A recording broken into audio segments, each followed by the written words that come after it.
தொடர்ந்து இப்போ பாஜக உங்களுடைய செயல்பாடு எப்படி போயிட்டு இருக்கு மேடம்? ஏற்கனவே பாஜக நிகழ்ச்சிகள் உங்களை பார்க்க முடியாத ஒரு சூழ்நிலை இல்லை, அதாவது அழைக்கக்கூடிய நிகழ்ச்சிகள் எல்லாத்துலேயும் நான் கலந்துக்கிட்டு இருக்கேன். தற்பொழுது கையெழுத்து இயக்கம் நாகர்கோயிலில் வச்சு தொடங்கி வச்சேன். அந்த கையெழுத்து இயக்கம் மும்மொழி கொள்கை சம்பந்தமான கையெழுத்து இயக்கம். அது மாதிரி பல்வேறு விஷயங்கள் தேசம் சார்ந்த, தேச நலன் சார்ந்த, மக்கள் நலன் சார்ந்த பல்வேறு பணிகளை தற்பொழுது செஞ்சுக்கிட்டு இருக்கேன். உள்துறை அமைச்சர் அவர்களின் அழைப்பின் காரணமாக டெல்லியில் சென்று அவரையும் சந்திச்சுட்டு வந்திருக்கேன். இது மாதிரி நிறைய விஷயங்கள் நடந்துட்டு தானே இருக்குது. ஆகையால் வரக்கூடிய காலங்கள் வெறும் பிரகாசமான காலமாக இருக்குங்கிறது என்னுடைய நம்பிக்கை. 2025 கூட இலக்காக வச்சுக்கலாம் நிச்சயம். அதனால சந்திப்பை எப்படி மேடம் எடுத்துக்கிறது? ஏன்னா பதவிக்கான வாய்ப்புகள் இருக்கா? ஏன்னா தேர்தல் வருது, மீண்டும் இலவங்கோட தொகுதி ஒதுக்கப்படுவதற்கான இப்போ பேச்சுவார்த்தை ஏற்படுத்தலாம் வாய்ப்பு இருக்கா? தேர்தலுக்கு இன்னும் ஓராண்டு காலம் இருக்குது. அது போட்டியிடுவது இடாது இதெல்லாம் இன்னும் நம்ம தீர்மானிக்கிறதுக்கு நிறைய டைம் இருக்குது. கூட்டணிகள் அமையப்பெற வேண்டும், இன்னும் நிறைய விஷயங்கள் இருக்குது. அதே மாதிரி இப்போ என்ன பணிகள் கட்சி எனக்கு தரப்போகுது என்பது ஆவலுடன் காத்து கொண்டிருக்கிறேன். நிச்சயமாக விரைவில் என்னை நான் முக்கிய பணியில் ஈடுபடுத்துவேன் என்ற வாக்குறுதி அளிக்கப்பட்டிருக்கு. ஆகையால் தேச பணியிலும் கட்சி பணியிலும் என்னை நான் ஏற்கனவே ஈடுபடுத்தி கொண்டிருக்கிறேன். இன்னும் அதை வலு சேர்க்கும் விதத்தில் எனக்கு வழங்கக்கூடிய பொறுப்புகள் அதை இன்னும் பெருமிதப்படுத்தும், என்னையும் பெருமிதப்படுத்துங்கிற நம்பிக்கை எனக்கு இருக்கு. நீங்கள் சொல்லிட்டு இருக்கீங்க, போன தேர்தலில் போய் அந்த வாக்குறுதியின் அடிப்படையில் தான் நீங்கள் சட்டமன்ற பகுதி ராஜினாமா பட்டியலில் சேர்ந்துருக்கீங்க. ஆனால் கிட்டத்தட்ட ஓராண்டுக்கு மேலே ஆயிடுச்சு. ஆனால் இன்ன வரைக்கும் உங்களுக்கான வாக்குறுதி நிறைவேற்றப்படும் வருத்தம் இருக்கு? வருத்தம் எல்லாம் ஒன்றும் கிடையாது. விரைவில் அங்கீகாரப்படுத்தப்படும்ட்டு மேலிடத்திலிருந்தும் தொடர்ந்து கூறப்படுகிறது, தலைமை லெவல்லையும் தொடர்ந்து கூறப்பட்டிருக்கு. அதனால் எனக்கு நம்பிக்கையோடு தான் பயணிச்சுக்கிட்டு இருக்கேன். அதற்குண்டான விரைவான தீர்வு உங்களுக்கு எல்லாருக்கும் செய்தியாக வருங்கிறது என்னுடைய நம்பிக்கை.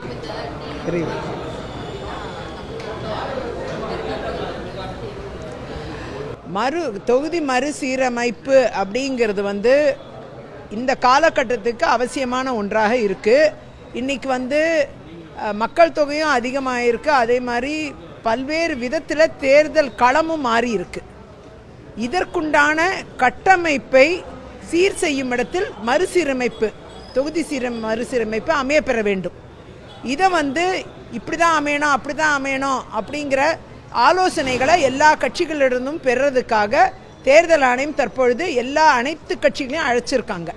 விரைவில் அதற்குண்டான கூட்டம் நடைபெற இருப்பதால் தொகுதி மறுசீரமைப்பை பற்றி யாரும் அதிர்ச்சி ஆக வேண்டாம், ஆச்சரியப்பட வேண்டாம். முன்னாடியே முந்திக்கிட்டு இப்படி தான் இருக்கும்னு சொல்லிட்டு பிரச்சனையை உருவாக்க வேண்டாம்னு நான் நினைக்கிறேன். தமிழ்நாடுக்கு அதிக தொகுதிகள் வருவதற்கான சாத்தியக்கூறுகள் தான் தென்படுகிறது. ஆகையால் ஒரு அரசியல் செய்வதற்காக வேண்டுமென்றே இந்த தொகுதி சீரமைப்பு பிரச்சனையை கையில் எடுப்பது வேற ஏதோ ஒரு பிரச்சனையை மறைப்பதற்கு தான், அப்படிதான் நான் நினைக்கிறேன். ஆகையால் இது ஒரு திசை திருப்பும் முயற்சி. தொகுதி சீரமைப்பு மறுசீரமைப்பு இயல்பாகவே அதிக தொகுதிகளை தமிழ்நாடுக்கு வழங்கவிருக்குங்கிறது இருக்கக்கூடிய எல்லா கட்சிக்கும் தெரிஞ்சது தான்.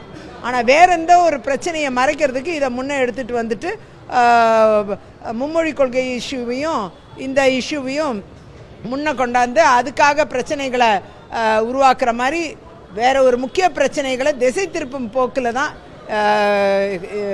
ஆளும் கட்சி கையில் எடுத்து நடைபோடுகிறது. இது மக்கள் புரிஞ்சுக்கிட்டாங்கன்னா நிச்சயமாக தீர்வு ஏற்படும் நான் நினைக்கிறேன். தொகுதி சீரமைப்பு நிச்சயமாக அதிகமான தொகுதிகளை தான் தமிழகத்துக்கு வழங்க போகுது.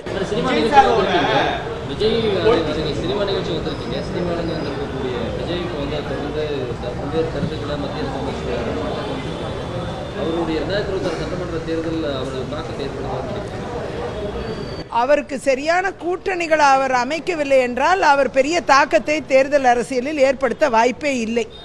ஒரு குறைஞ்சபட்ச சதவீத வாக்குகளை பெற்று, அதுவும் எல்லாருடைய வாக்குலேருந்து கொஞ்சம் பிரிப்பார். பிரிக்கிற கட்சிகளில் இவரும் ஒரு கட்சியாக இருக்க தான் வாய்ப்பு இருக்கே தவிர, ஒரு சரியான கூட்டணிகள் அவர் அமைக்கும் பட்சத்தில் அவருடைய பலம் நிச்சயமாக புலப்படும். ஆகையால் அவர் பெரிய தாக்கத்தை, தனிப்பட்ட முறையில் அவர் பெரிய தாக்கத்தை ஏற்படுத்துறதுக்கான வாய்ப்புகள் மிகவும் குறைவு, தமிழ்நாடை பொறுத்த வரைக்கும் குறிப்பாக.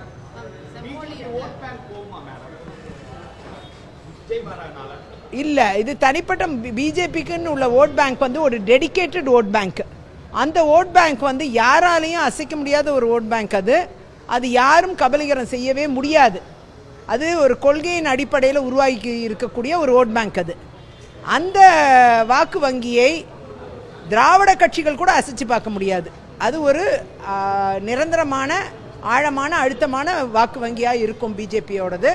எப்படி திராவிட கட்சிகளுக்கு ஒரு வாக்கு வங்கி, ஒரு அழுத்தமான வாக்கு வங்கி இருக்கோ, அதே மாதிரி பிஜேபி இன்னைக்கு ஒரு அழுத்தமான வாக்கு வங்கியை தனக்கென்று உருவாக்கி கொண்டுள்ளது.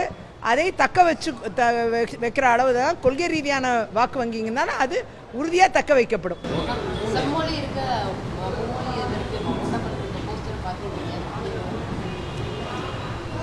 செம்மொழியும் வேண்டும், மும்மொழியும் வேண்டும். ஏன்னா அனைத்து தரப்பட்ட மக்களும் தமிழகத்தில் வாழ்ந்துட்டு இருக்காங்க. மூன்றாவது ஒரு மொழியை கற்பதனால் நிச்சயமாக அது மக்களுக்கு தொழில் ரீதியான மேற்கல்விக்கு உதவியான எல்லா வகையிலையும் பயனுள்ளதாக இருக்கும். ஸோ இடம்பெயர்ந்து நாம் போகும்பொழுது நமக்கு கூட ஒரு மொழி தெரியறதுனால நம்மளுடைய வாய்ப்புகள் அதிகமாக இருக்கும்னு என்னுடைய நம்பிக்கை. ஆகையால் மூன்றாவது ஒரு மொழியும் நமக்கு தெரிந்திருப்பது நன்மையே. இன்றைக்கி நிறைய பேருக்கு 3 மொழி தெரியுங்க. அதை அரசு பள்ளிகளில் மட்டும்தான் கொண்டு வர மாட்டேங்கிறாங்க. அரசு பள்ளிகளில் ஏழை மாணவர்கள், விவசாயிகளின் குழந்தைகள் படிக்கிறார்கள். அவங்களுக்கு இது கொண்டு சேர்க்கக்கூடாதுன்னு ஒரு சுயநலமாக இருக்கக்கூடிய ஒரு கூட்டம் இன்றைக்கு சுற்றி கொண்டு இருக்கிறது.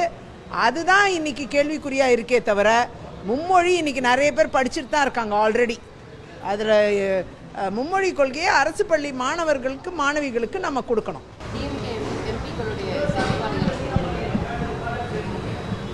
அவர்களுடைய செயல்பாடு அரசியல் பாலிட்டிக்ஸை தாண்டி பாலிட்ரிக்ஸ் தான் அவங்கள்ட்ட நிறைய பார்க்க முடிகிறது. ஆகையால் அவர்களுடைய செயல்பாடு இன்னைக்கு நாட்டு மக்களுக்கு எந்த நன்மையும் கொண்டு சேர்க்கவில்லை. ஆகையால் இனி இந்த பாலிட்ரிக்ஸை செய்யறதை விட்டுட்டு சரியான மக்கள் பணியை பாலிட்டிக்ஸாக செய்வார்களேயானால் நன்மையாக இருக்கும் என்று கருதுகிறேன்.